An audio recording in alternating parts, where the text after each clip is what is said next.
Welcome to the Wandcast. It's the chapter-by-chapter reread of the Harry Potter series with a looped craft brew on the side.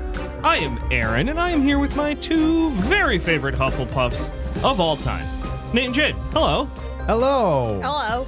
On this episode, we are saving the goddamn day through chapter 21 of Harry Potter and the Prisoner of Azkaban, Hermione's Secret. Fuck yeah.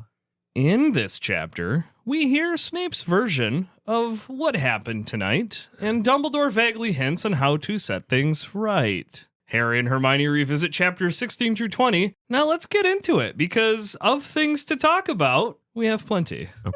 Okay, well done. Pretty Not my good. best. It's not my best. Because I didn't have enough time to go on it, because this one chapter covers the previous 5 chapters. Yeah, this one's a little fucking crazy. Oh It's my goodness. almost an hour long in audiobook form, and then it does go through the chapter like another cycle through. So it's a great in case you forgot. Yeah. Which I kind of did, but also downside, it kind of confused the shit out of me. And I also realized if you're about to do what we're about to do and really tear it apart, Oh, yeah. it does get very confusing. Well, I think to alleviate some of our confusion, quick reminder of where last chapter ended. Lupin wolfed out, Pettigrew escaped, Sirius, Harry, and Hermione got caught by some Dementors. All the bad things happened. Yeah, Everything that's been happening, just worst case scenario. Except a wizard who looks suspiciously familiar to Harry saved the day, but before Harry could really see who it was, he passed the fuck out. Yeah. Like a bitch. Also interesting to note is that Ron fully incapacitated at the end of last chapter. Yeah. Mm-hmm. It is interesting to me that at the end of every year so far at Hogwarts, first book doesn't go through all the way to the end. He Taken passes out. taken out. Stopped at the chessboard. Right. Mhm. Right. Last book, Hermione taken out because she's a fucking cat, right? No, she got she was petrified. She was petrified. petrified Yeah. at the end of the year. So she couldn't be with them, and then Ron got stopped by the brick wall. But Yeah. number one, Mm-hmm. you're only down to 2 at the end of the book. Here again, Ron's passed out, so we don't have a third person. So they need to take better care of each other. All right, so we said we got a ton to get into, so let's get into it. Let's just get right into it. Yeah. Now, so Harry finds himself in the hospital wing. He kind of wakes up and he's very groggy and he's overhearing a conversation from outside, and it's basically Snape's version of what happened earlier this night. And Fudge is even telling him, like, hey, for all the trouble you went through, because, spoiler alert, Snape's versions of events, boy, he was a goddamn hero. He was a goddamn He hero. saved everyone. And, Fudge even says, like, hey, Order of Merlin second class, maybe even first, if I have any say. Yeah, Snape got the bad guy, the big bad that everybody's been worried Serial about. killer. He is a hero right now. This is best case scenario for Snape. Fuck this school. I'm just going to live out and be like a dark knight. Now, Yeah, I'm a monster slayer. No big deal. I mean, it is funny that he's like, I am the hero, but like really what happened is I just gathered all the passed out bodies and carried Yeah. them up here. Yeah. I just kind of showed up at the end and cleaned up. Yeah. No, Yeah. his is like, oh, I showed up, could clearly tell everyone was confounded, had to fight with, teenage, couldn't hurt them because they're my students, but they were, black, bewitched them to fight Yeah. me. I had to deal with a werewolf, and I had one arm tied behind my back from earlier in the day. Like, I killed it. Snape also goes into a little bit more when he's talking to Fudge about his viewpoints of him as a teacher. And I'm going to ask a question. He says that he tries to treat Harry like any other student. And I'm wondering how true this actually is. So far in the book series, we have only had potions class with Harry and the Gryffindors with Slytherins. We have never seen potions with Hufflepuffs or Ravenclaws. Do we think Snape does actually treat Harry not that different than he treats any other Gryffindor, Hufflepuff, or Ravenclaw?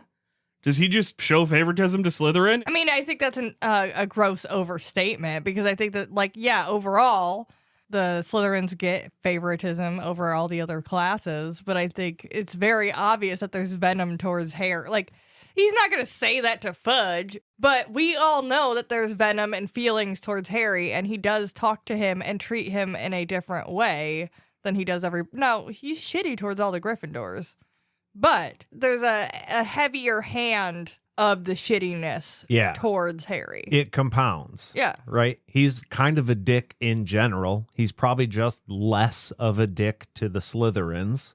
And then he really doesn't like Gryffindor, so a little bit more there. And then you've got the Harry factor. So Harry may be on the peak end of like Snape's dickishness. I think it is all kind of on a curve. And from Harry's viewpoint, he is an absolute asshole, which he is. I mean, he is. Yeah. You know? Yeah. But like, how do we think Snape treats Ernie Macmillan, a third-year Hufflepuff? Like an idiot. Probably like he's fucking annoyed. Like, if he does well in potions, Snape doesn't treat him bad. Like, do we think it's probably just more performance-based with the rest of the students? No, I don't think it's even performance. Like, I think even if you're doing good, he's probably like, okay, I'll give you like a passing grade, but I'm not going to tell you did good. Oh, I mean, good for Snape. Yeah. So he's good for Snape is just not actively hostile. I'm just saying, Hermione does good in his class. Like, Yeah. she's good at potions, and he treats True. her like shit. So I'm Yeah. guessing that Very he true. probably just does that for everybody. And he treated her like that from day one before she was like fully associated with Harry. So that's not even like catching strays. yeah. Yeah. Okay. I was just curious because and spoiler alert, we never get a potions class that is not Gryffindor and Slytherin in these books. So we're never going to know how Snape treats the other students. Oh, we're going to put a little pin in that because I want to come back to that at the end of this chapter. We do find out a lot about Snape and other students later in the book. So that's for a later discussion. But once Harry finally wakes up and gets his bearings, he immediately gets up, which sets Madame Pomfrey just in a spiral because fucking Harry never stays in the hospital wing as long as he's supposed to. To be fair, he passed out because of Dementors, which, okay, yeah, traumatizing, whatever. But he didn't fucking fall off his broom.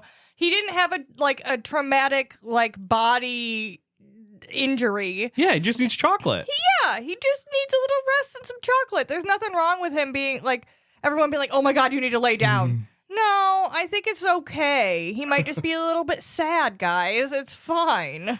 I love every time Harry and Madame Pomfrey interact. Yeah, no, I'm not disagreeing with what you're love it. saying. Yeah. Well, all of this commotion between Pomfrey and Harry attracts the attention. Fudge and Snape were outside. They were, the door was prompt. They were listening to him. Well, now that they know Harry's awake, Fudge comes in, and Harry tries to tell him the real story. And now, do we think we would have believed Harry Potter in this scenario? I think no, but also concerning the subject matter, I think you shut the fuck up and listen for a second. I think it frustrated me listening back because as an adult, when you're just a kid and you're like, no, you're not listening to me and getting steamrolled by adults, it fucking blows. And when something as important as an innocent man's life is in the line, I feel like all the adults in the room need to stop. They need to listen to the child, get the story, and then be objective about what the information he's telling them means. Yes, because you need to, okay, what led up to this? Or at least I want to add, a good adult would do that. That's not what happens. Yeah, you need to figure out what happened, because if you're, the kids were all involved, they got confunded, how did they end up in the Whomping Willow? What led them to the Whomping Willow? Do we think Lupin actually was working with Sirius all year? Did Lupin groom these children and get them to go down to the Whomping Willow to be at risk of Sirius Black? Should Lupin be being arrested at this point now too? Yeah. There's an investigation that should be had. That's what I'm saying. It shouldn't just be a knee-jerk, okay, well, we've got the guy now, right? It was one thing when you're like, okay, shoot to kill if you have to, because we got to get the guy one way or another. Yeah. Now that you got the guy, you don't have to kill him. You have time. Exactly. Now, granted, motherfucker got out of the space, the inescapable. So I get Very that. true. But keep an eye out. Keep 6 wizards point it at him and say, we're gonna figure out what the fuck happened here. You don't need to jump to conclusions and murder people, or well, not murder, but like suck their souls out of their bodies or whatever. It's just a permanent thing. Yeah. You can't undo it. So just hold the fuck on a second. Let's get all the information. And if that's the route that you decide to go, well, then it's got to happen. It's still there, yeah. You know, exactly. You always have the choice to go farther. But once you go that far, there's no coming back. Right. Well, and I think this really shows the character of Fudge, because we've learned that one of his jobs before he became minister was like crime scene response. Like he said, he was one of the first people on scene after Black murdered, quote unquote, Pettigrew and all those people on the street 12 years ago. He should know the importance of like, this is a new crime scene now tonight. I'm going to get statements. I have a suspect in custody. You have to gather evidence. But he doesn't. He is more concerned with his public appearance. You know what one of the running themes in Harry Potter is? The government blows at their jobs. The Ministry of Magic rarely does anything helpful in this book series. I think as a kid, not necessarily as a kid, because I read all of this while I was older, but my first read through was like, these guys are just kind of silly and bumbling.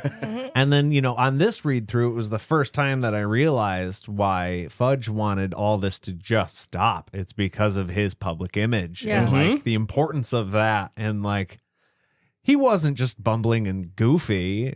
He was being a pretty typical guy in that spot. You know what I mean? No, it's not as endearing. Yeah. No. Yeah. Yeah. And now, you know, this conversation between Fudge and Harry and Hermione and Snape gets interrupted when Dumbledore comes in. And, you know, he tells everyone, like, hey, he does the good job of crime scene investigator here and says, I need to talk to the witnesses, please. Everyone else, get the fuck out. Yeah. Which Pomfrey, rightly so, a little pissed off because it's her hospital wing. I also want to note that he says, he comes in and he's like, I just came from speaking with Sirius Black. And I was like, alone? Dumbledore is just wandering around doing this investigation by his goddamn self. There's nobody with him. Fudge didn't go with him to go go talk to fucking Sirius Black and hear his story. Cool. The serial killer is like giving evidence and then nobody else cares to hear it. There's Yeah. no other He's like- witnesses there. Yeah. The man who escaped out of Azkaban has the lightest security ever once he's been caught again. Just chained in a room. Dumbledore does get his way. He gets a few minutes alone with Harry and Hermione. And, you know, the two try to explain what's going on, try to tell him the truth. And he's like, guys, calm down.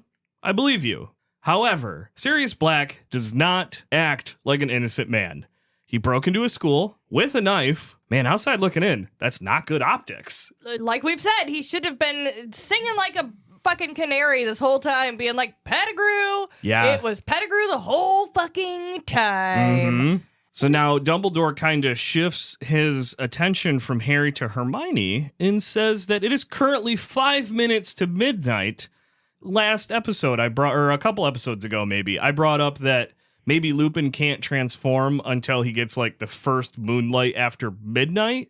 And it's not even midnight yet. Yeah. So it's not that. I'm wrong. I was wrong on that. My theory, kaput. I kind of had a couple of notes about that. Like, is it moonlight or time-based?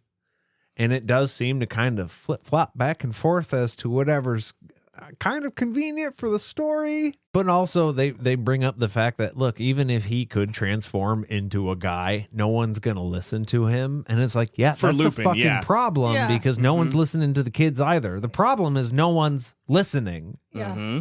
Yeah. Book theme, guys. Yeah. Fucking listen. Listen and ask why. Just listen. I was like, oh yeah, as a 13-year-old, having one of your most trusted adult advisors look at you in a moment like this and tell you, hey guys, yeah, you're absolutely right. But there's nothing we could do. Yeah. We don't have the proof. The courts, nobody's gonna fucking trust you or the other people. So Yeah. tough shit. This is where you start going, fuck authority. I am so done You're never with gonna all of this. trust anybody This- ever again. This is where you look at your friends and you go, fucking magical reform. This is what needs to happen. Like, I am not going to conform to your fucking rules. We are going to break the wheel is what we're going to do. Fuck you guys. For now, we are going to take a little bit of a trip here soon. And I need beer before we do that. I do too. I'm confused now. Yeah. I think better when I'm not sober. So we are going to take a quick little break, and we'll be back right after this.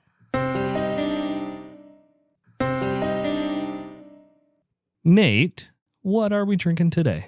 Today, we are drinking Zombie Ice Undead Double Pale Ale from Three Floyds Brewing Company. Crafted with an unholy amount of Citra hops, this double undead pale ale heralds the zombie evolution after the dust has settled from the apocalypse, as we all know has happened late in 2020. This one is clocking in at 8.5%. Jade, just a pre-warning, 55 IBU, so not quite as bitter as the last one, but I'm guessing on a scale of 100, that's still... well, literally more bitter than it's not. So just be warned. Okay. Yeah, so we've been discussing this now because this is not the first undead pale ale we've had. We don't know if they're just using undead instead of India, and it's a fun play, or if undead is somehow a subcategory of pale ales. They've that double we've infused never it with heard before. carbonation, so there's more bubbles. They I don't use know. formaldehyde in the brewing process. Yeah. What's the one cyanide? Just a little bit of cyanide in there. Just Yeah. the hair. Yeah. Well, I mean, look, it's an IPA. It tastes like an IPA. I will say the smell of this one is a little more citrusy, and I think I I can see enjoy the smell of this one better than I did the last one. But I'm think, almost thinking too. No, go ahead. I'm sorry. I was just gonna say, I feel like the taste is. I don't taste citrus. I only smell it. I don't know. It's a weird thing going on. Yeah. But like, this is a 7. 7. It's been 7 sunrises since the apocalypse. That's what I'm rating. It's just all right. It's good. There's nothing that is gonna make me. Maybe they should both be 6s now, because it's like there's nothing special about this to make me buy it. But it's good. I don't know. I need to define my scale better. I think I'm kind of with you. I'm going to give this one a 6 only because I like the lighter and crispier nature of this one. I think the flavor is a little better as well, but it is pretty much the same one. I think it's just a little crispier, and I like that. You know what I think we need just for our own visuals while we're doing these, and I'm going to try and keep this very short, but I think that we each in front of us should have at least 2 scales, right? One for overall flavor for your own preference, and then one for within its own category. How do you feel about it? And just so that we can both and get a rating of like where you are normally. We just have a little thing in front of us that we can move our little scales around while we're talking. I thought you were going to say we need to make a giant board of every beer we've ever drank with our ratings on it. No, that's insane. I think that this is a 3. Mm-hmm. Okay. It's okay. Yeah. I think that the other one, the zombie dust, there was a nice flavor behind the bitter. Yeah. But then I That got one a had lot malts in it too. But then I got a lot of the afterwards. This one doesn't have the nice flavor, so it's all that IPA flavor. Yeah. And then there's really not a whole lot of the. Yeah. So it's like, okay, there's not a happy flavor, but I don't have the. So it's like it's fine. It is strong. I mean, it is a higher percentage, so it's interesting that it's not more of both. That it's only more of one. Yeah. But but hey, it'll get me drunk, so I'll drink it. I would be curious to see if this brewing company did things other than IPAs and pale ales. Because with that last stout we had, I know this is not the same one, but I'm curious to see what other stuff they have up their sleeve. Yeah. Hey, maybe we can find that out sometime later. I think right now, time to get back to the book. Hell yeah. We are back. And spoiler alert, everyone, we're about to do some fucking time travel shenanigans. Dumbledore instructs Hermione that 3 more turns should do it, or 3 turns should do it. Sirius is locked in Flitwick's office, which is up on the 7th floor. 13th window from the right. If all goes well, you will be able to save more than 1 innocent life tonight. And then he, reminds Miss Granger that must not be seen. He says it twice, that you cannot be seen. He leaves. Harry is confused as fuck. The fuck is going on? Hermione just says, hey, come here. Hold on to my necklace. Absolutely not. Absolutely not. You're going to explain something. I'm just saying. You don't. This motherfucker starts saying this stuff, and then you just grab me, and you're like, "Come on!" And no, what's happening? The last 2 years, I have almost died very near the end of the school year because of some bullshit that I didn't quite fully understand. Hermione, no. You explain to me now. Yeah, you don't get to do some magical bullshit to me in my body without me knowing what you're gonna do. This is the Homer Simpson speech. Hermione, once in every friendship, you get to say, I need you to explain this to me. Actually, that works out really well because Harry is constantly doing this to his friends. So it's like the one time it happens back to him, oh, Jade, I'm in full agreement. If I'm Harry, I'm saying, you gonna stop the fuck what you're doing right now and tell me what's going on. But no, like as soon as he grabs her necklace, she flips her little necklace thing over 3 times. Harry has no time to object because before he knows it, he is in the entrance hall because not only did they time travel, they also teleported. Yeah. Apparently this feels like moving backwards quickly. Yeah. This is Jade's worst nightmare. Yeah. Ew. Ugh. We rode Exploration Everest at Disney. Expedition. Right? Expedition Everest. It's like the Yeti and shit, and you go up a mountain, and then partway through the ride, it like fake breaks because the lines are cracked, and then you rush backwards down the mountain in the dark. And Jade did that ride once and was like, fuck that. I am never doing that again. Nope. It messes me right up. I don't think I've ever done like a backwards ride, so I can't say how I'd react to that, but that sounds appropriate. Yeah, if you ever face backwards in a car and you open your like if you're fine with that, that's great. But for me, it's real bad. It's not. I can't do it. It's a pretty wild sensation. After going fast forward and all of a sudden you just stop and boom, going just as fast backwards. Ugh. I like roller coasters though, so let's go. They stop. Okay, when they're done, as soon as they're done, Harry's like, what the fuck just happened? She says one sentence and she's like, we just went back 3 hours in time. Literally, you could have said that beforehand. Yeah, say that on the way. Well, that was right after she pulls him into a closet. Pulls him into a broom closet and then goes, hey, by the way, we time traveled 3 hours into the past. Yeah. And now we have to, she tells him we got to be quiet because someone's coming. Because again, they're in the entrance hall now for some reason. I'm not sure. Okay, we'll get into that later because we have questions and we don't have enough time in this chapter to drill down on timey-wimey stuff. I think I understand that part. Yes, they have gone back 3 hours in time, and Hermione is explaining that they, as in Harry, Ron, and Hermione, are also currently leaving the entrance hall under the invisibility cloak, and they're on their way down to Hagrid's hut, while Harry and Hermione are currently in the broom closet.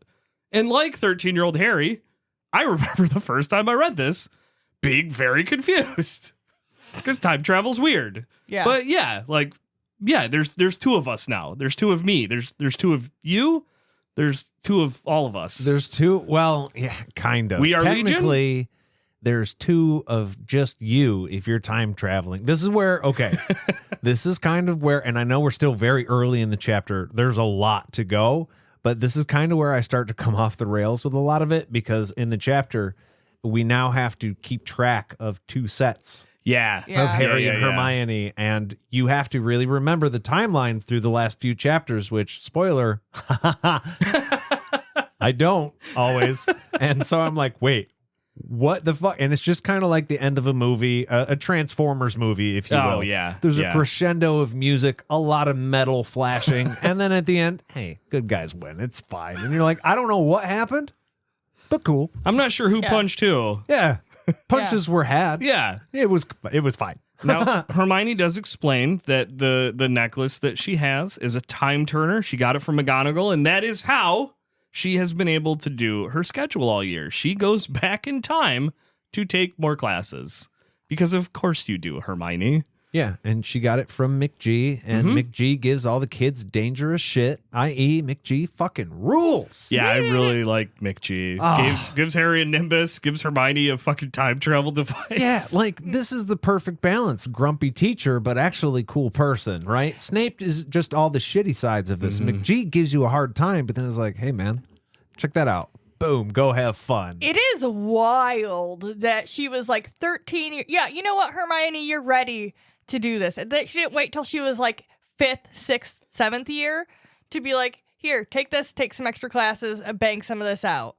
She's 13 at this point. She's like, yeah, go ahead. You can handle the stress and the responsibility of a fucking time turner. I wonder if the naivety of Hermione was actually a selling point, where they're like, no, she's 13 and loves nothing more than to read school books. She's not even going to think about going and changing time for anything other than to see her classes. She's 13. She's smart and very dumb because she's 13. Yeah, I'm just thinking this should be a tool that they're used for like the upperclassmen to like, hey, study for newts. Hell or like, hey, beef up your resume. Like, you want to get some extra classes done. You want to do something cool in the magical world other than just being a blue collar magician. I don't know what the fuck. We don't ever get into this very much. Practical magic. What did the normal people do? Yeah, whatever. But yeah, you want to do extra classes. You want to go into like college courses. Yeah. Fucking take a time turner, knock out some extra classes. As Harry and Hermione are waiting for the coast to clear, because again, they must not be seen, Harry is able to piece it together that Dumbledore's instructions were so they could save both Sirius Black and Buckbeak. Yeah. They are going to have to fly on Buckbeak up to Flitwick's office to rescue Sirius. Great problem solving there. Yeah, he put that together super great. Harry has fantastic intuition. Like, when it's like, hey, we need someone with a strong gut instinct, like, Harry is the guy to go to out of most of the characters we've seen so far. Gut instinct because he doesn't pay attention to shit. Exactly. So it took Dumbledore being like, Harry, check it out. Here's a puzzle. He used thieves' cant on Harry and Hermione. He's like, I'm not going to say the thing, but I'm going to say a very weird thing, an odd thing that sticks out to you, and then send you on your way. Hermione knows what's going on. Harry's just like, oh, we're going on a secret mission? Fuck yeah. Yeah. No idea. And he's like, I'm in. Let's go.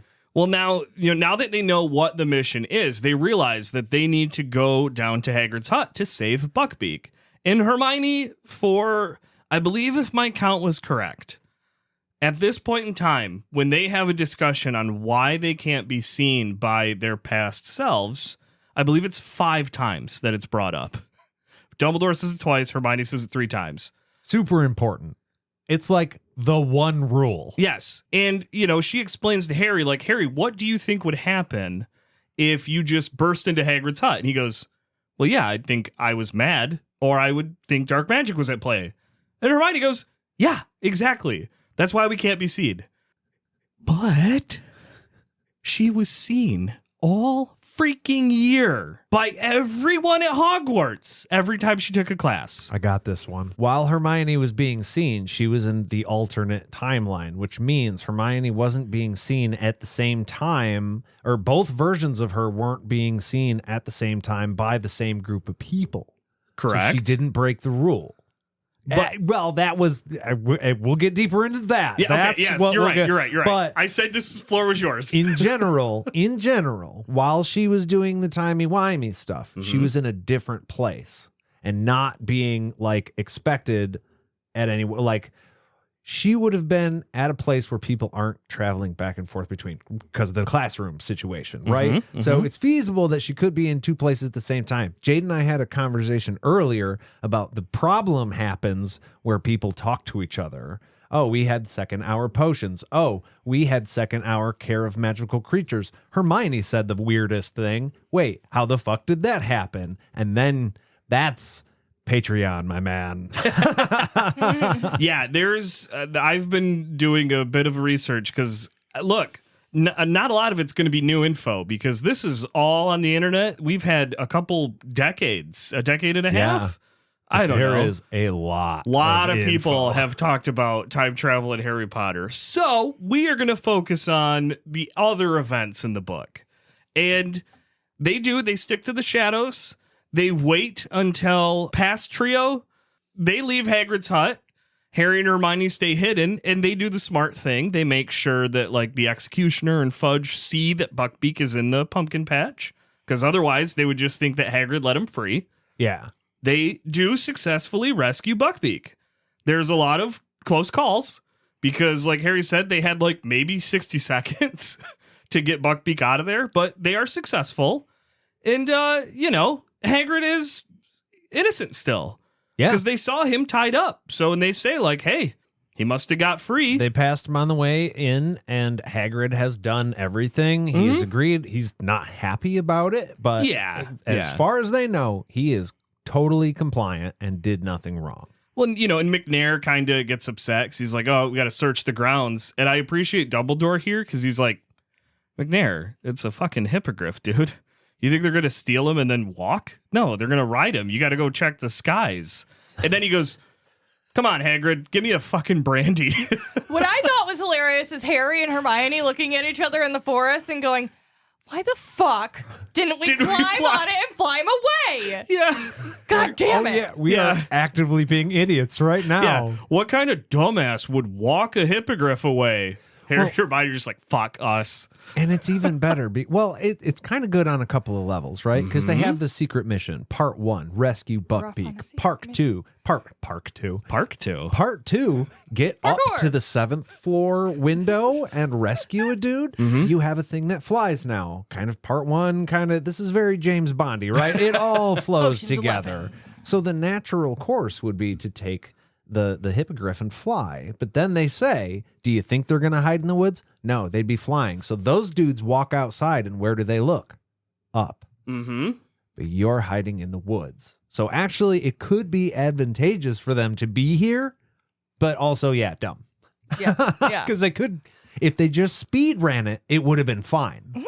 What we needed for this time travel thing was a Steven Soderbergh-esque multiple windows heist breakdown. Ocean's 11 kind of.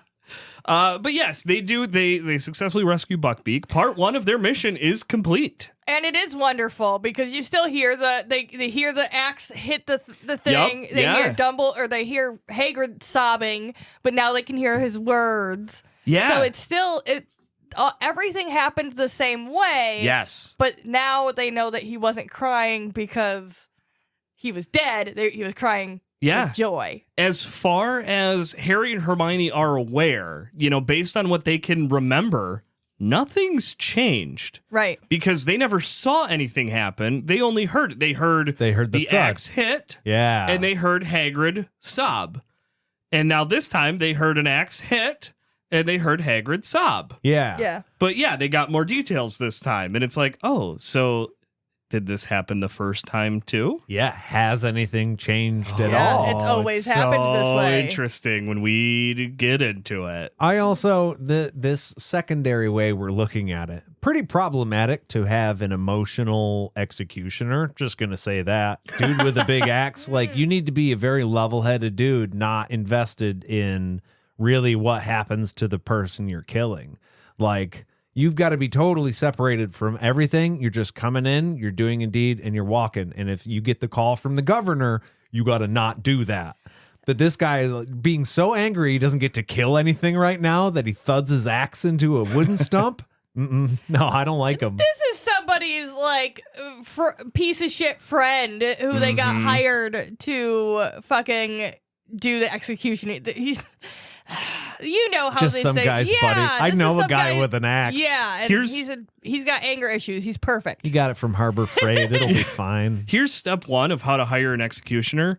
Put a wanted ad out that says we want an executioner, and then everyone who signs up for it, don't fucking give them the job. Yeah.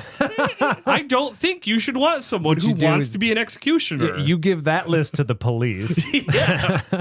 Yeah, I think it's like with power. Like, anyone who wants power, don't give it to them. And then you should probably, you go to the police too and be like, look, I was looking for an executioner. I should probably be in jail too, actually. It is also interesting. I don't know if they mentioned it already or whatever, but McNair he's the one that does this, but they also have him coming to administer the kiss on Sirius. Yeah. So I think he's not just executioner. It sounds like he's maybe just on the committee or is just on ministry payroll. And it It's might interesting. not. Well, he might not normally be there, but he's just like performing the job because he's there. But they're just like, he kills animals. He could do this. This is fine. Yeah, maybe it is that it was just like, oh, well, we know McNair doesn't mind killing animals, so we'll get him to do it. Yeah. But yes, Harry, Hermione, and Buckbeak, they find a spot to hide because now that part 1 is successful, the only thing they have to do is wait. They have to wait until Sirius is captured before they can rescue him because, like Buckbeak, they kind of need to make sure that everyone else remains innocent, and you can't change time. You can't be seen and you can't change. That's why it's important that why we brought up that from Harry and Hermione's perspective, nothing's changed. They heard all of the same things. So Sirius has to get captured still because he did get captured. You know, like he already got captured. Yeah. So we have to let him get captured again. We're here to Oh. rescue him. Oh. So the capture has to happen in order to rescue him. Mm-hmm. Yeah, you can't rescue him before he gets captured. Right. Yeah. So they get kind of, I think they go like behind Hagrid's hut, and they do. They just kind of, they wait it out, but, or they get to a spot where they can see the Whomping Willow. Yeah, they get Because a they good need to view, keep an eye on things. hang out, smoke a J. I was going to say, 13-year-old Aaron is definitely trying to find probably one very specific way to pass the time with Hermione at this point. Oh my God. Well, that's what I was going to bring that up earlier, but we kind of zoomed past it when she pulls him into the closet. The broom closet? Like, Oh, yeah. Harry's been so Oh, aloof yeah. this entire book where he's just like, oh, now? And just starts macking on Hermione. She's like, dude, what the fuck are you doing? You know, Hermione. I thought that's what this is. No, we're doing some important shit. What's the matter with you? Yeah. Oh, my bad. Well, look, I think the important thing, I feel like what Harry and Hermione are doing at this point is they're kind of doing like a stakeout. And I think if I were to do a stakeout, I'd probably want a few beers. Of course. What's the point of a good stakeout if you don't have beer and snacks? That's what I'm saying. Come on. I think we're going to re-up on our beer and snacks here as we prep for the stakeout. And then we'll be back right after this.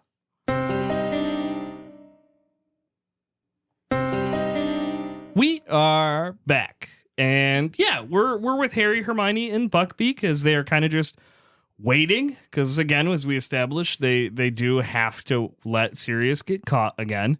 And now, you know, they kind of, I don't know if it was Harry or Hermione that bring it up, but one of them, while they're waiting, brings up the fact that, oh man, it's too bad that we couldn't grab Dumbledore, you know, because unfortunately, you know, Fudge and McNair would come with him. And I think Hermione says, like, you know, Fudge would probably tell McNair to kill Sirius as soon as Sirius is seen. You want to know when Dumbledore wasn't with Fudge and McNair and Hagrid and a bunch of other people, though? Back in the hospital wing, when he told you to go back in time, he was by himself. Not really sure why he couldn't have just came along for the whole adventure.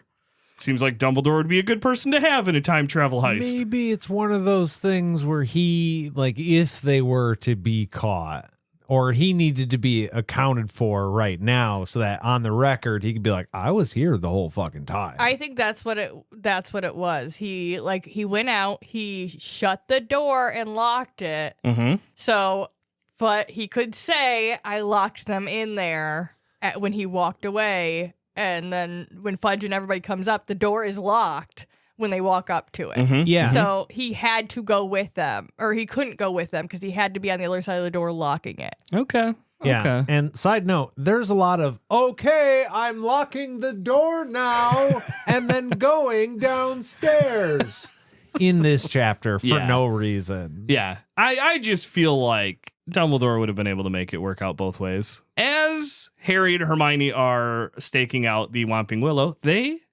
see Lupin run out of the castle, go under the Whomping Willow, and, you know, because we know, you know, he joins the trio and Sirius in the shack very soon after this. Jade, you had a point on this, that he, a werewolf, just ran outside on a night he knew there was going to be a full moon without taking a potion. Jade, the floor is yours. I mean, you said a lot of it. Yeah, I guess. I kind of took it away from you. So I got to try to figure out. Okay. So Yeah, he goes out there, and the moon is already up, obviously, because they say that it is just covered by the clouds. So he's fine. But obviously, it's already up, so he didn't take his potion yet. He didn't think about taking the potion before he ran out, which is super irresponsible, but also leads to the question about why or how the transformation happens. Like, why can't he just stay inside with blackout curtains or something? I mean, we kind of talked about this before with the Shrieking Shack and how he's inside the shack, but the transformation still happens. So then the fact that he's like not touched by the moon and fine, it's weird. Yeah, you're talking like when he was younger, they would bring him out to the shack to transform. Right, and that would still happen even when he's not being touched by the moonlight. Well, to me, did they purposefully open up the windows? So like, is it bad if you don't let a werewolf transform when it's moonlight, maybe? It'd just be nice to have more info. I think that's the main point. It's inconsistent. Because, Harry notes that. You know, he sees Lupin come down, and he looks up, and, he thinks, we get the narration of clouds were obscuring the moon completely, and that means everything's fine. But also, and I think more to Jade's point, that he's been doing this for years. And there's like pain and uncomfortable feels that leading up to the change and stuff, because it has to do with the moon, and it's like cycles, not necessarily physically where the moon is touching the ground. Yeah. So this is something that happens to his body regardless. He's just taking steps to make it safe. So the idea that he's just going to run out without taking his pill is like wild to me, because he'd be taking his potions and stuff ahead of time too. Even if he took his he should have taken it. This is on his fucking calendar. You know what I mean? Yeah. He should have taken the potion far before that moon was up in the sky. And also, even if he had taken his potion, he shouldn't be running out, right? Because the thing is, normally I'm going to take it, I'm going to lay down locked in my room still. Helps him feel better and feel more himself while the transformation happens. And throughout his experience there. So he doesn't wild out and fucking kill somebody. But 100% right. This would have been taken care of already. And I thought Lupin was super cool when I was younger. But looking at it this way, there are multiple teachers in the school. There are multiple other adults in that school. And this fucking man ran out where the moon can touch him, apparently, just by the whim of the clouds. He could turn into a goddamn werewolf at any fucking second. He ran past Dumbledore. It was so short between when Dumbledore ran up into the castle and Lupin runs out. So he literally ran past Dumbledore and was like, I'm gonna go wolf out real quick. Bye-bye. Yeah. Hey, we're gonna there's gonna be more time to get into it next chapter too, because I think something else happens that highlights how, as an adult, Lupin he went from being one of the coolest people in this book series to one of the most wildly irresponsible people in the book series. You can be both. You can be both good guy true. and wildly irresponsible. Well, I was going to argue you can be cool and wildly irresponsible. I'm starting to almost get to the point where I'm not sure how good of a guy he is. But he's not brave. It's not like bravery in irresponsibility, right? True. It's like cowardice. Exactly. Almost, most of the time. Yeah, which is maybe why you don't hire him as a teacher. But anyway. I don't know. We'll get into it. Hey, this all ties back into the choices that Dumbledore makes hiring teachers. Oh, and we've discussed that before. Yeah. Well, as they're waiting after Lupin, disappears, Harry thinks to himself, hey, if I just run and go grab the cloak real quick, because that way Snape can't grab the cloak. And, Hermione once again says we can't be seen, grabs him, and Hagrid immediately comes out of his hut and apparently would have just seen Harry if he was trying to grab the cloak, which I don't get, because they left from the back of Hagrid's hut in the past and then made their way to the Whomping Willow. And it says Hagrid comes out the front, and I think they're hiding in the forest. I just don't see a layout to where Hagrid leaving the front of his house would see Harry getting the cloak at this point, but we don't have a fully canon Hogwarts ground picture, so I don't know. But also, sorry, go ahead, Nate. I was just going to say, this is the number one reason why I couldn't be trusted with a time turner. Yeah. Not for intention's sake, but Hermione's got to remember a lot of shit. Oh, yeah. This timeline is on a second by second basis in her mind right now. And this Yeah. whole conversation happens in approximately 8 seconds. And in that 8 seconds, she remembers everything that's supposed to happen, says, Harry, no, pulls him back, boom, door opens. And it's like, this is Matrix level shit. Well, and This is your call from the guy who is like, look over your left shoulder. Yeah. And her thing is just like, no, don't do anything because we can't be seen. Where Harry's like, okay, we can't be seen. Where's the wiggle room in that? You know, Hermione is way too literal, you know, of like, nope, follow the rules. You got to, we know Harry likes to bend those rules. Motherfucker, we just stole a hippogriff. Yeah. So we can do some shit, okay? Yeah. We can bend the rules a bit. I think all right. We're Harry, we've had instances of Harry's like, well, fuck, I'm already in trouble. Might as well just dive deep into it. Yeah, we've done Grand Theft Auto tonight. Let's ramp this up a little bit. Whereas Hermione's like, damage control. I already fucked up a little bit. I cannot fuck up more. And my argument for this all would be like, there was a lot of time before Hagrid came out in the first place, and these motherfuckers ran across the grounds earlier. Yeah. And just were like, run really fast. It'll be fine. And there's a whole castle full of people who probably looked out and saw you. And I mean, I know it's not them seeing themselves, but the whole point was don't be seen at all, right? That's why we don't want Hagrid to see us. Yeah. So I was going to say, Dumbledore never clarifies. Make sure you don't see yourself. He just says, don't be seen, period. Yeah. So maybe it is you can't be seen by yourself more than anything else. But then, we kind of move on, and so Harry's like, oh shit, yeah, it was probably a good idea I didn't run out there, and Hermione reminds him, see, I told you, you would have been seen apparently if Hagrid came out of his hut.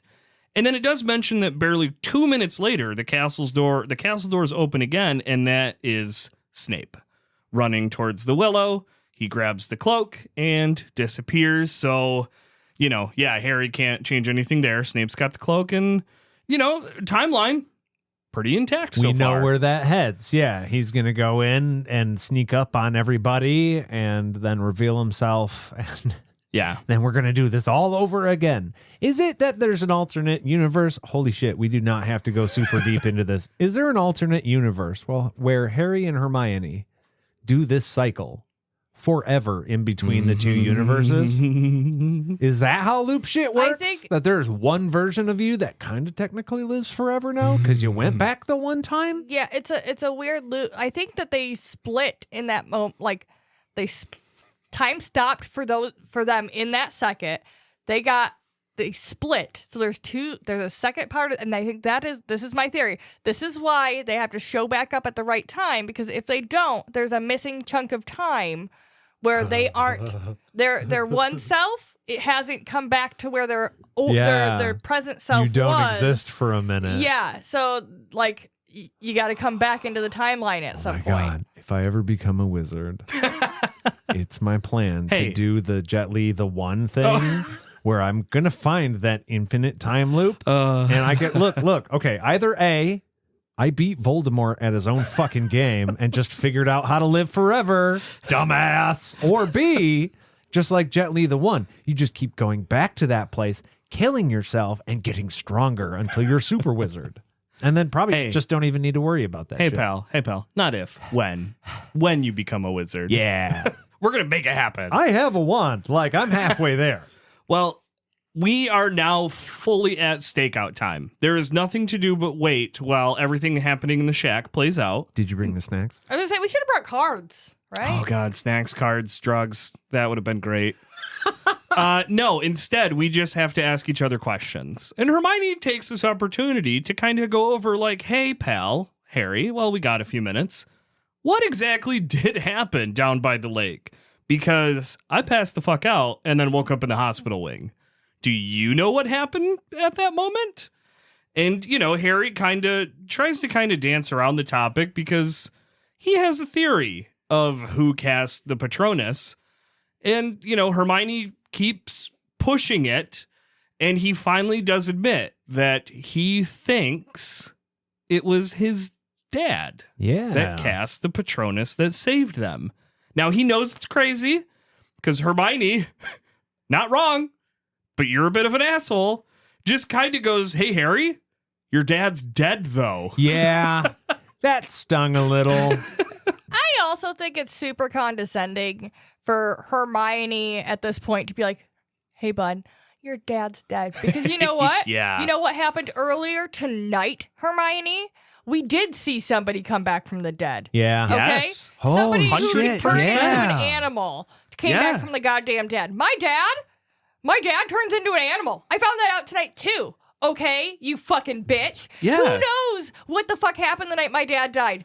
No, everyone came to an exploded house and me there by myself. Okay? Did they This- find my dad's body? Did you see my dad's body?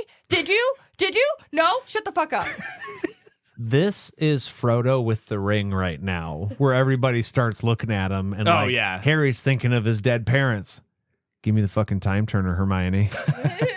Just let me hold it, would you? She's like, no, fuck off, Harry. Oh, yeah. He's yeah. definitely going to grab this thing and be like, 11 years. What is that, like 100 turns? And just fucking disappear. Okay, 3 turns is 3 hours, 24 hours in a day. How many days are in a year? How many years are... Harry Yeah. Potter becomes Batman. Go back and save the parents. Kill the Joker. It's all one and the same. Now, and, Harry even quickly, I mean, he agrees with Hermione. He's like, Hermione, I know my dad's dead. But then he does. He has a bit of an inner monologue moment, and he says, like, well, yeah, I mean, Wormtail came back, and everyone thought he was dead.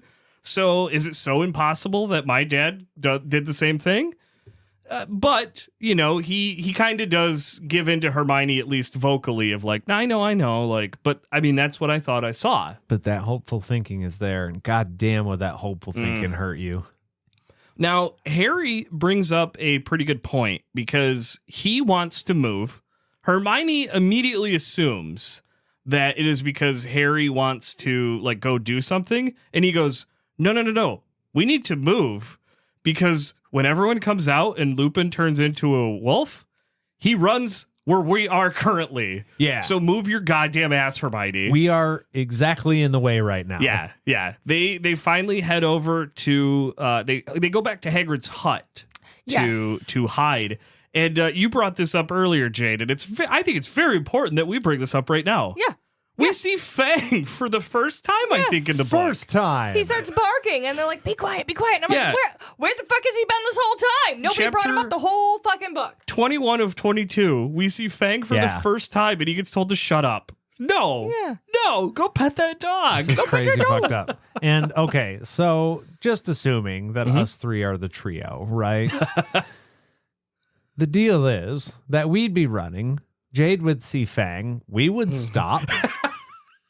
And all of the important shit, like we wouldn't have the time, okay? This would not work out. I would be super stressed out and would probably make this call. However, we would stop and be like, we are going to force 2 minutes to pet Fang. And it's funny, as we came down here to the studio today, Jade's sister actually showed up with a puppy. Yeah. And that exact same thing happened. I got to pet the dog. I mean, Oh, yeah. maybe the stakes were a little lower, but she was just like, hold the fuck on. We're petting this dog. Everyone got to pet the dog. We all got licks from the dog. God. absolutely. That It's was a such a puppy. cute dog. Yeah.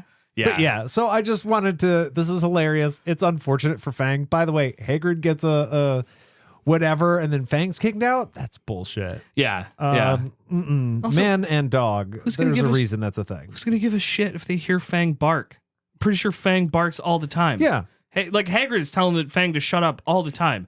No one's going to think it's weird if a dog barks. Yeah. Don't tell a dog to shut up. Anyway. It's mean. It's also kind of funny though that they go put the hippogriff right back in Hagrid's hut. So if anybody's paying any attention to Hagrid's Oh, hut, yeah. they're like, Yeah. "Oh shit, that thing's right back where it shouldn't be." Eh? It's actually kind of a dead giveaway that he's got that thing in his hut, because otherwise Fang would be inside. That's my next question. Where the fuck has Fang been? Is he just outside? Either he's got a giant doghouse that we're not told about, and then I'm a little less upset. But I just like, I don't know. The hippogriff is not yours necessarily. Like it can, and we've heard that they just get to kind of freely go, and they're like creatures of consent, right? You've got to do the introduction to Fang is your fucking dog. You leave him in your house. The hippogriff should have the stable or whatever temporary place on the ground. He has a paddock, but he can't stay in there because he's dangerous. So he stays in Hagrid's house and just shits in there and eats all the ferrets. That's what I'm saying. He has a small house. And, okay, I guess under the know. temporary situation, I can understand. But if Fang has been out of Hagrid's hut this whole year until we've seen him just now, that sucks. Yeah, he just needed an honorary mention. Now, Harry once again says, hey, I think one of us needs to go out there and see. And Hermione immediately, hey, we can't be seen, Harry. I don't know why I got to tell you this all the time. But now Harry has a good point here. Someone should go down to the lake so we can see when Sirius gets captured. They don't know the timing of everything exactly. They just know they have to be back by 11:55. They have to be back 5 minutes to midnight. They don't know when Sirius got captured, though. They don't know what time it was. Right. So Harry is able to convince Hermione, I'm going to go down to the lake. And, he even says, he goes, I don't want to be seen. I want to do the seeing. I want to see if that was my dad. We have one cast more of shot fucking Patronus to figure out who this mysterious person that helped us out was. And by all means, I want to fucking do that. And we're going to, but not yet. We're tease. I guess it's just a tease. It's not a spoiler. We are actually going to take a quick little break because we want to give the remaining part of this chapter the time it deserves. So we will be back right after this.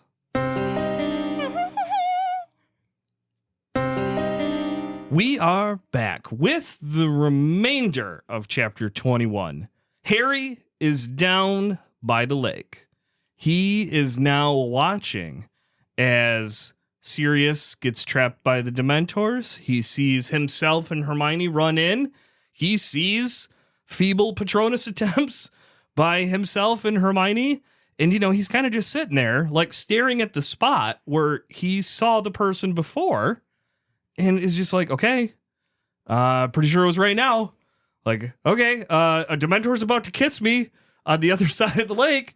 Dad, where the fuck are you? Kind of now or never, buddy. Yeah. And then he has a slight moment of realization that he did not see his dad cast a Patronus from the other side of the lake. He saw someone who looks like his dad cast a Patronus from outside or from the other side of the lake. So Harry grabs his wand, steps out from behind the tree, and gives one fucking hell of an Expecto Patronum.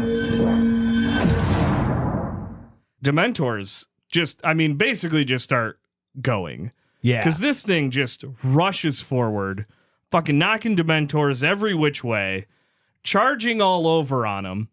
And, he starts looking at it and he's like, oh, I think I think he said at one point he thought it was a unicorn. And no, it's not. It's actually a stag. Yeah. AKA prongs. That's the shape his dad took as an animagus. Yeah. That's his Patronus. Yes. And it was him. The whole time. So, hang on. Yeah. I wanted to point something out real quick. Absolutely. While we were doing this read through, I had a bit of a moment with this because Harry is just it wasn't my dad, it was me. And then I said, well, actually, Harry, you're a part of your dad. So in the way that he was looking for his dad to save him, and actually he had to save himself, that instinct that he had to get up and do the Patronus, that was from his dad. It's fucking cool. Yeah. Oh, yeah.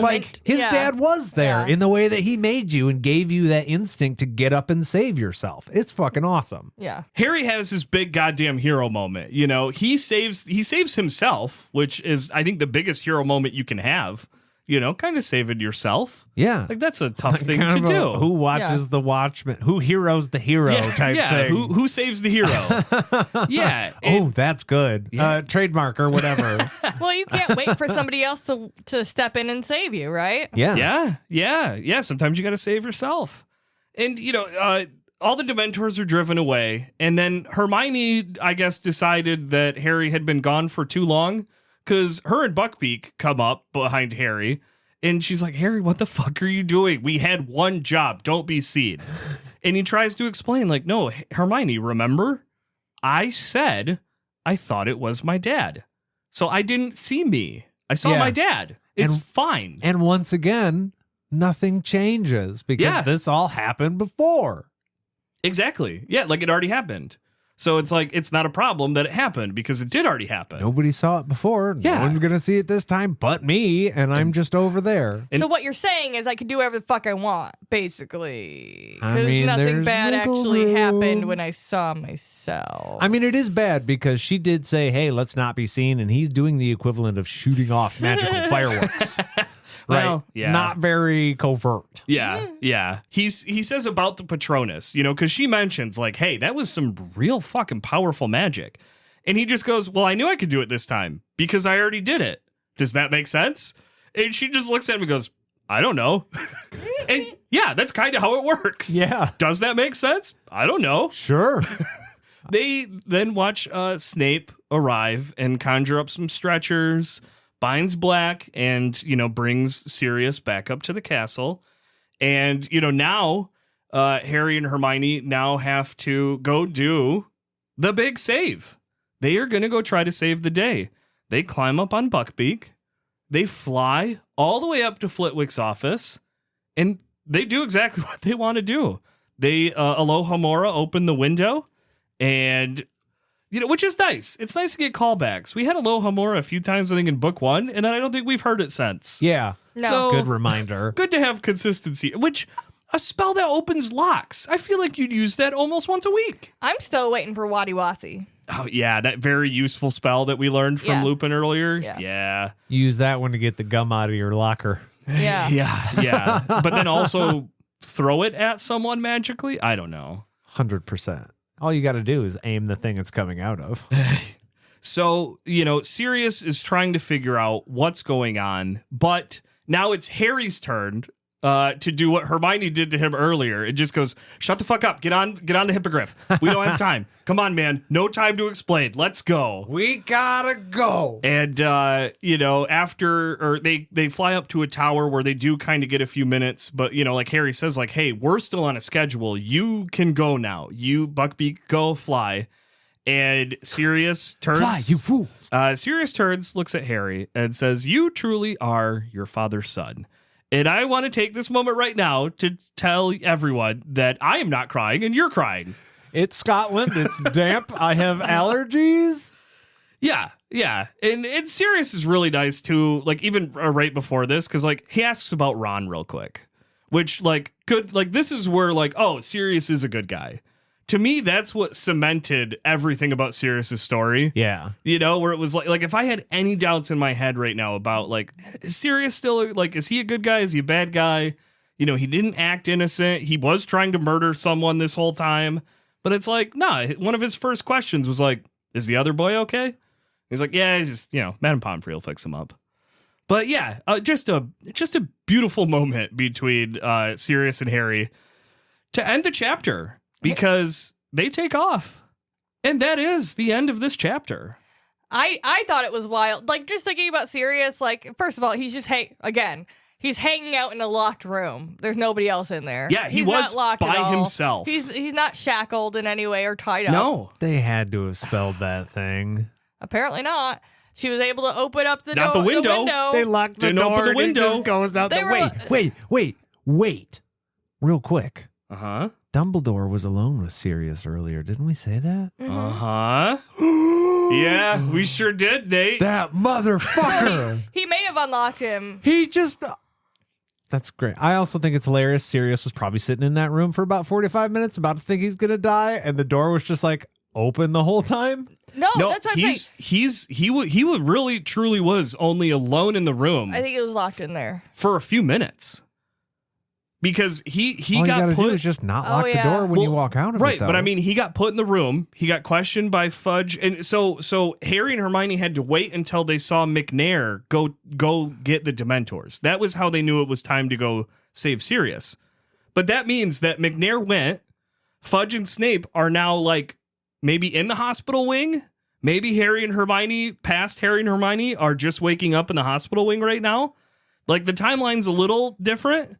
I think Sirius was being questioned for maybe 45 minutes. Like Dumbledore just left him. But I think Dumbledore. So I mean, I think Sirius is alone in the room for maybe a minute or two before Harry and Hermione He doesn't go out the save door. him. They open the window. Yeah, they open the window. But that's what I'm saying. They couldn't have done that if it was locked, and it's not going to open from the inside. So Dumbledore, no, because it wasn't just Dumbledore in there while he was being questioned. Is that the case, or was Dumbledore in there? Look, because here's why it matters, and then we can move on. Yeah. If Dumbledore was in there alone with Sirius for even 5 seconds, Which he was.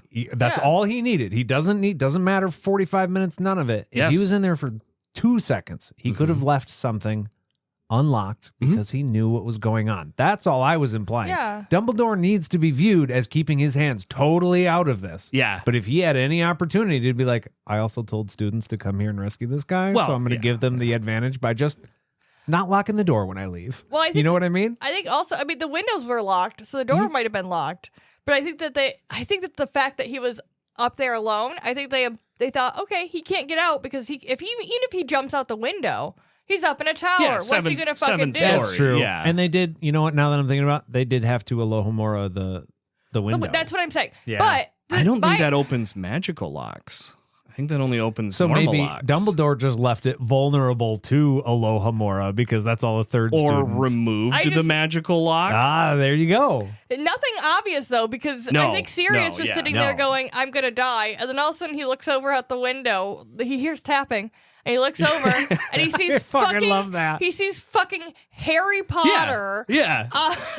flying on this big giant ass hippogriff. Which who knows how much fucking Sirius has ever even seen a goddamn hippogriff before? So he's just like, "What the fuck is that? Hi."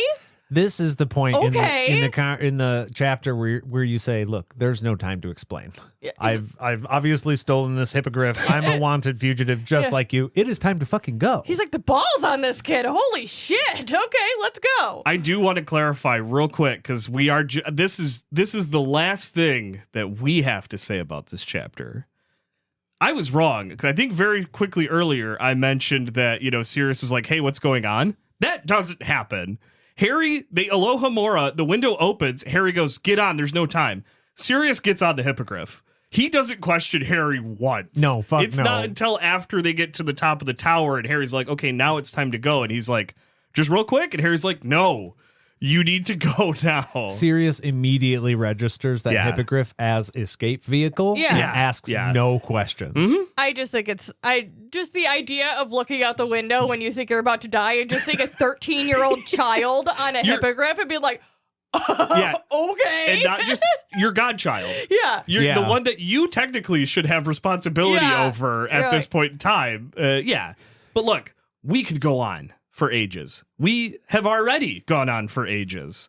But I think for now, that's about all we have to say about this. That's right. If you want to let us know what you think about this episode or this chapter, you can send an owl to podcastatt@gmail.com, or you can follow us on any of our social medias and let us know what you think there.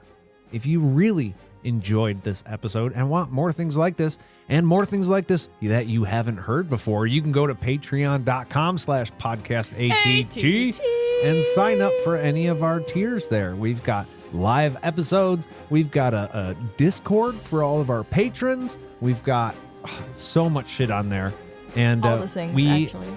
That's right. We do have all the things. Everything we do is on Patreon. So go over there, get you some, and we can't wait to see you. I'd like to thank everybody for listening, and we'll see you real soon. Get you some.